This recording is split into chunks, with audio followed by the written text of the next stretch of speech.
नमस्कार, मैं इंदौर से नाड़ी वैद्य पुष्पा श्रीवास्तव आपका स्वागत करती हूँ।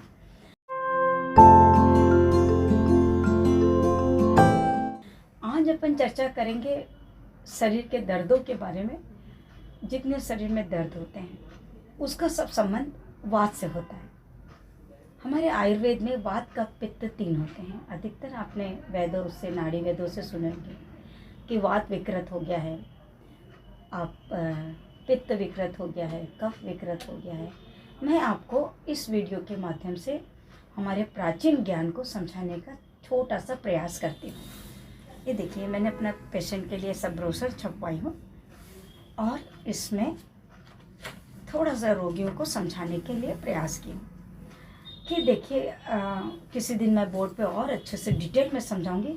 ये बहुत बड़ा विज्ञान है और दुर्लभ विज्ञान है। मैंने एक फ़ोटो बनाई है और इसमें एक आत्मा होती है। आत्मा का अस्तित्व आयुर्वेद मानता है। उसके आत्मा के 3 पार्ट होते हैं, कफ, पित्त और वात। ब्रह्मा, विष्णु और महेश। ब्रह्मा जी आप देखते हैं कफ और वृद्ध हैं, सफ़ेद हैं।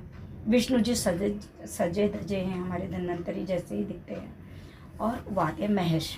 आज अपन चर्चा करेंगे वात के बारे में, क्योंकि ज्वलंत समस्या अभी वात की ही है। और आजकल जो बहुत कम उम्र में हार्ट अटैक आ रहे हैं वो इसी वीडियो से संबंध रखता है।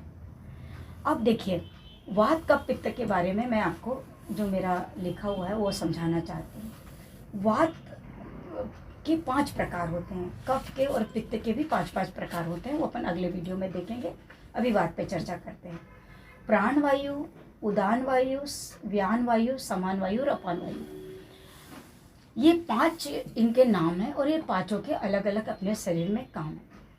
अब देखिए, वायु यानी गैस। ब्रह्मा, विष्णु, महेश की उत्पत्ति वायु से हुई है। प्राण वायु, अगर वायु है तो आप जीवित है, वायु नहीं तो कुछ नहीं। हवा, हवा यानी वात, वायु। तो मुख्य हमारे जो शरीर में काम करते हैं, हालांकि वात का पित्त तीनों ही कंपलसरी है, लेकिन वात वायु बहुत ज़रूरी है और इसका संतुलन बहुत ज़रूरी है। ये वीडियो को ज़रूर ध्यान से देखें आप। बहुत काम की चीज़ मैं बताने जा रही हूँ आज आपको। अब जैसे अगर हम पहले लेते हैं प्राणवायु, तो प्राणवायु है जीवन शक्ति। फेफड़ों में ऑक्सीजन भरना, ले जाना, भोजन को नीचे ढकेलना, ये इसके काम होते हैं। ये बहुत विस्तृत ज्ञान है, मैं किसी दिन एक पर सब्जेक्ट पर आपको बताऊंगी। दूसरा है उदान वायु। उदान वायु लीवर से संबंधित है और जितना रक्त, रस सब फिल्टर करती है, लीवर में भेजती है, ये पूरा इसका काम। फिर इसके बाद आता है समान वायु। समान वायु मल मूत्र इसको काम करती है। व्यान वायु पूरे शरीर में व्याप्त होती है। पूरे शरीर से खून ले जाना, छोड़ना, हार्ट में पहुंचाना, जितने 2 तरह के मूवमेंट्स होते हैं। एक कुदरती हमारा शरीर हलचल करता है, ऑक्सीजन लेना, आंखें झपकाना, नींद आ जाना, ये जितने कुदरती जो हैं ये भी वायु का ही काम है। और कुछ जैसे हाथ उठाना, कुछ काम करना, ये भी वायु का ही काम है। अब इसके बाद आता है अपान वायु। अपान वायु नाभि के नीचे रहती है। जैसे उदान वायु हमारे नाभि के ऊपर होती है, वैसे ही नाभि के नीचे होते हैं। इनके स्थान है काफ़ी। तो इनके अगर ये वायु, जैसे हम नाड़ी वैद्य नाड़ी देखकर ही बता देते हैं क्या व्याधि है। मैं अभी आपको एक उदाहरण देना चाहती हूँ कि अभी मेरे पास उज्जैन से एक महिला आई थी, मुश्किल से 1.5-2 महीने पहले की बात है। तो वो आई थी गठिया के लिए, संधिवात के लिए, लेकिन नाड़ी में उसको हार्ट में ब्लॉकेज दिख रहे थे। बिल्कुल सच्चाई है ये बात। नाड़ी में मेरे को ब्लॉकेज दिख रहे थे। मैंने उस महिला को धीरे से बोली कि आप है ना हार्ट की एक बार जांच करवा लेना। और चूंकि उसके परिवार में ही कोई सीनियर कोई डॉक्टर थे, उसके रिश्तेदार या उनने बात आई गई होगी। 2 दिन के बाद रात को 10 बजे मेरे पास फ़ोन आया।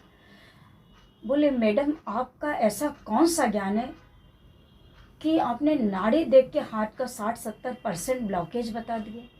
अभी मैंने हालांकि नहीं करना चाहता था, लेकिन आप पर विश्वास था, मैंने करवाया और एंजियोग्राफी में ब्लॉकेज आया। आपने केवल, मैं तो गठिया के लिए उनके को भेजा था आपके पास। गठिया यानी संधिवात। तो ये वात जो है ये बिल्कुल क्लियर पकड़ में आ जाता है नाड़ी से। अब ये 80 प्रकार के होते हैं, वात 80 प्रकार के होते हैं। इसका संतुलन बहुत जरूरी है।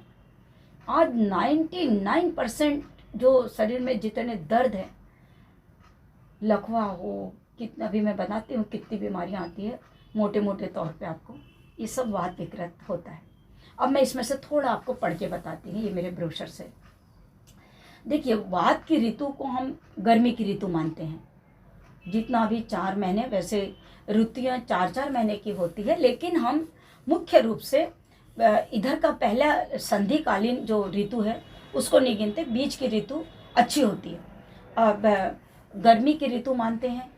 स्वभाव में मैं थोड़ा विस्तृत बात करूंगी अभी। इसके गण राक्षस होते हैं। कफ के गण देवगण, मानवगण और राक्षस गण। वात का गण होता है राक्षस गण। रस में रस 6 होते हैं और मुख्य रूप से हमारे 3 रस होते हैं, खट्टा, मीठा, तीखा। जैसे ऋतु 6 होती है, रस भी वैसे मुख्य रूप से 3 होते हैं, खट्टा, मीठा, तीखा।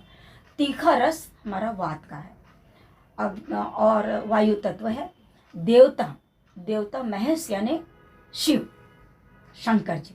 अब आप दिमाग में शंकर जी को लाइए। शंकर जी का फोटो आपने देखे ही हो। भूत प्रेत, डाकिनी, शाकिनी, अव्यवस्थित सब चीज़ें, तुरंत क्रोध होते हैं, तुरंत तांडव करते हैं, तुरंत दयालु हो जाते हैं, तुरंत आपको आशीर्वाद देते हैं। शिव जी का स्वभाव ऐसा है। देखिए, शिव भक्त हैं तो वो जानते हैं कि शिव जी बड़े दयालु किस्म के हैं। अब अपन और चर्चा करते हैं। वात का मुख्य कार्य है कि पूरे शरीर को गतिमान रखना। वायु निकली और शरीर निश्चल हो जाता है, प्राण निकल जाते हैं। वात विकृत के मुख्य कारण अब आप इससे ध्यान से सुनिए। हम लोग वैद्य लोग परहेज बताते हैं। हमारे मुख्य रूप से 3 परहेज होते हैं। कभी खटाई बंद करवाते हैं, कभी दूध की चीज़ें बंद करवाते हैं, मधुर रस, मिठाइयाँ, और कभी तिखते यानी बेसन, नॉनवेज वगैरह, मिर्च मसाला। अब जो मिर्च मसाले, बेसन, तली गली चीज़ें जिससे गैस होती है, जो हजम नहीं होता है, मैदा की चीज़ें, बेसन की चीज़ें, ग्लूटोन वगैरह, ये हजम नहीं होता है। इससे हमारी वात विकृत होती है। और वात जब विकृत होती है तो इतनी बीमारियां आती है कि मैं क्या बताऊं। देखिए, मेरी एज बहुत ज़्यादा है, लेकिन कभी मैं जानती नहीं हूं कि घुटने का दर्द क्या होता है और कैसे होता है। कारण यह है कि मुझे मालूम है कि जब मेरा वात विकृत होगा, घुटने में दर्द, कमर में दर्द, मतलब 210 हड्डियां दुखती है, उसको बोलते हैं संधिवात, धनुर्वात, एकांगीवात, मतलब खंजनवात हाथ कांपता रहता है, एकांगीवात यानी लकवा, एक आंख में लकवा, ऐसे 80। हार्ट अटैक भी इसके ही अंतर्गत आता है, मिर्गी भी इसके ही अंतर्गत आती है। तो ये जितने भी दर्द से संबंधित बीमारियां हैं, वात, ध्यान से सुनिए मेरी बात। सबसे पहले आप बेसन, मिर्च मसाले या नॉनवेज खाते हैं तो अमेरिकन स्टाइल में रोस्टेड खाएं। इंडियन नॉनवेज बहुत मसालेदार बनता है, वो ना खाएं। कईयों के घर की सब्जियां, खास करके बैंगन की सब्जियां, महाराज जैसे कई जगह देखी मैंने, बहुत मसाला खाते हैं, तीखा। तो क्या होता है, नतीजा ये होता है कि डॉक्टर लोग लाखों रुपए ले लेते। छोटा सा ज्ञान ना होने की वजह से, अज्ञानतावश हम डॉक्टरों को लाखों रुपए देते हैं। छोटा सा परहेज करना है। अगर जिनके शरीर में दर्द है उनको, आपको, ये मैं बहुत विस्तृत, एक तो वीडियो छोटा ही पढ़ने वाला है, और तो आपको वात का बेसन की बनी चीज़ें, मिर्च मसाले, ये बहुत कम करके देखिए। कुछ दिनों तक मेरे कहने से, अगर कितना भी भयंकर गठिया हो, आप केवल ज्वार की रोटी, मूंग की दाल, दलिया, खिचड़ी ऐसा ही खाइए। बल्कि मैं तो दलिया खाने को भी मना करूँगी, क्योंकि दलिया ग्लूटोन होता है गेहूं में। मैं गेहूं खाना ही मना करती हूँ। जो आदिवासी भोजन है हमारा, जिसको आजकल मिलेट बोला जाता है, वो मैं सलाह देती हूँ और हमेशा बोलती हूँ कि भोजन ऐसा करें कि जो जल्दी पच जाए। थोड़ी थोड़ी देर में खाइए, 2-3 घंटे में। अब आपको बताती हूँ, वात विकृति वाला व्यक्ति जिसका वात बहुत विकृत हुआ है, वात जिनका बहुत ज़्यादा विकृत हुआ है, वो कैसा व्यक्ति होता है। देखिए, वो व्यक्ति को अगर आप देखते हैं, पहले उसकी जीवा का परीक्षण करते हैं आप, तो जीभ लाल लाल दिखेगी और फटी फटी दिखेगी। जैसे पित्त वालों की जीभ काली होती है, बोलते हैं ना काली जीभ वाले की बातें लग जाती है, लेकिन उसका कारण है कि उनका सिक्स सेंस बहुत डेवलप होता है। अपन अभी बात करते हैं वात की जीभ होती है फटी फटी। उनको देखने से लगता है कि वो बड़े अव्यवस्थित होते हैं। अधिकतर उनके कपड़ों में बहुत अच्छे व्यवस्थित नहीं रहेंगे, प्रेस व्रेस नहीं रहेंगे, बाल अव्यवस्थित रहेंगे, घर शरीर पर कोई अलंकार नहीं रहेगा, बात बहुत बड़बड़ करेंगे, शांति से बैठ नहीं पाएंगे, क्रोधी होते हैं, झगड़ालू होते हैं, बात बात पे क्रोध आता है, उतनी जल्दी शांत भी होता है। जब विकृत होने की बात कर रही हूँ मैं, अगर सामान्य तो ये सब चीज़ें नहीं दिखेगी आपको। अगर बहुत ज़्यादा खूब नॉनवेज खाते हैं या मिर्च मसाले खाते हैं, सब गलत काम में इन्वॉल्व होते हैं। ये मैं नहीं बोल रही हूँ, ये हमारे शास्त्रों में अनुसंधान के आधार पर लिखा गया है। ये पुष्पा श्रीवास्तव का अपना निजी वक्तव्य नहीं है। हाँ, अनुभव तो मुझे बहुत ज़्यादा है, तो रोगियों को देखते से मैं पहचान जाती हूँ। इनकी बीमारी यही रहती है, घुटने दुख रहे हैं, कभी हड्डियाँ कमजोर, L4 L5 में गैप आ गया है, और मैं जल्दी ठीक करती हूँ, मैं पूरे शरीर से वात निकाल देती हूँ। अब आपको चाहिए कि मिर्च मसाले कम खाए, नॉनवेज में हम मना नहीं करते हैं, हालांकि मैं शाकाहारी हूँ, नॉनवेज आप खाएं, लेकिन मसाले ज़्यादा ना खाएं। बैंगन की सब्जी भी अच्छी है, लेकिन बैंगन की सब्जी वात पैदा करती है। पहले बेसन बनाने की जो विधि थी, बेसन की चीज़ें, उसमें खूब ज़्यादा अजवाइन और हींग डाला जाता था। अब आज की तारीख में मैंने कल होलसेल में पूछी हींग की कीमत, तो बोले कि 33,000 रुपये किलो। मैडम आपके लिए, मेरे लिए होलसेल में 33,000 रुपये किलो असली हींग, कौन खरीदेगा और कौन बेचेगा, है ना। तो आप हींग का प्रयोग हो सके, अच्छी मिल जाए तो आप हींग का प्रयोग करें, अजवाइन का प्रयोग करें, मन में शांति बना के रखें, भोजन दिन में 3 बार लें। आलतू फालतू चीज़ें जिससे गैस बनती हो ऐसा खाना बिल्कुल नहीं खाएं। भारत में एक और बुरी बात मैंने देखी कि डिनर बहुत हैवी करते हैं, दिन भर ऑफिस में रहते हैं, शाम को रात्रि का भोजन बहुत भारी करते हैं, पराठे वराठे अधिकतर। जो रात को पराठे खाते हैं, हाथ जोड़ के बोलती हूँ कि मत खाइए, रात को दही और पराठा मत खाइए, सादा खाना खाइए। डिनर बहुत लाइट लेना चाहिए, बल्कि मेरे हिसाब से तो बच्चा हेल्दी सूप बना के पीना चाहिए। इसके बाद आप, अगर वात आपका अच्छा है तो आप कर्मठ हैं, शिवाजी जैसे बिल्कुल एकदम आप किसी से भी सच के लिए लड़ने वाले व्यक्ति हैं। समाज विशेष की तो मैं बात नहीं करूँगी, लेकिन हाँ, हमारे शिव जी से संबंध रखता है वात। अच्छा, इसके बाद आपको मैं ये मेरे इसमें बताती हूँ कि और भी कारण है, आहार तो है ही, और भी विकृत होने के आहार विहार हमारे आयुर्वेद में बहुत बहुत ज़्यादा लिखा हुआ है। कभी कभी तो लगता है इतने छोटी सी चीज़ में मैं कैसे इतना सब समझा पाऊँगी। अत्यधिक मैथुन करने से भी हमारी विकृत होती है, बहुत ज़्यादा मिर्च मसाले खाने से, ज़्यादा मांसाहार खाने से, रात्रि में जागने से वात विकृत होता है। जैसे सूखी चीज़ें ज़्यादा नहीं खाना रही है, रूखी सूखी। कई लोग हमारे इंदौर में तो देखिए चने परमल, सेव परमल, मतलब मुरमुरा मुड़ी, कई लोग जानते हैं उस चीज़ को, सूखा सूखा खाना खाते हैं।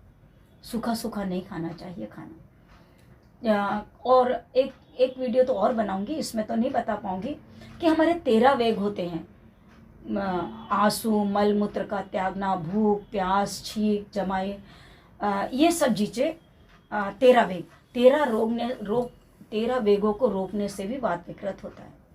तो वात विकृति से बचें, और जब आप बीमारी आने ही नहीं दोगे तो इलाज की क्या ज़रूरत। हमारा आयुर्वेद यही बोलता है कि बीमारी को शरीर में आने से रोका जाए, और छोटे से प्रयास से हम रोक सकते हैं। मैं हाथ जोड़ के उन महिलाओं को बोलती हूँ जो खूब मसालेदार भोजन बनाती है, थोड़ी गलती उनकी भी नहीं है, पतियों को मसालेदार भोजन चाहिए। मैंने इतने क्रोधी पति देखी हूँ कि सब्जी फेंक देते हैं, थालियाँ फेंक देते हैं अगर स्वादिष्ट ना बनी। वो नहीं समझते हैं कि उसके पीछे कितना वो अपना नुकसान कर रहे हैं। अचानक हार्ट अटैक, ये क्या है? गैस को जगह नहीं मिली, हार्ट में गई और हार्ट अटैक आ गया, नॉर्मल व्यक्ति को हार्ट अटैक आ गया। तो आपको ये सब चीज़ से बचना है। मैं यहीं समाप्त करती हूँ अपना वीडियो, और आपको हर बार बोलती हूँ, दया धर्म का मूल है ना। आप दया बना के रखें। निर्बल को न सताइए, जाकी मोटी हाय, भूई खाल की सांस लोह भस्म हो जाए। आप हमेशा दया की भावना बना के रखें, सात्विक विचार रखें, सात्विक आहार रखें। आप अपनी उम्र 120 साल कर लोगे, निरोगी, जितना भी जिए निरोगी जिए।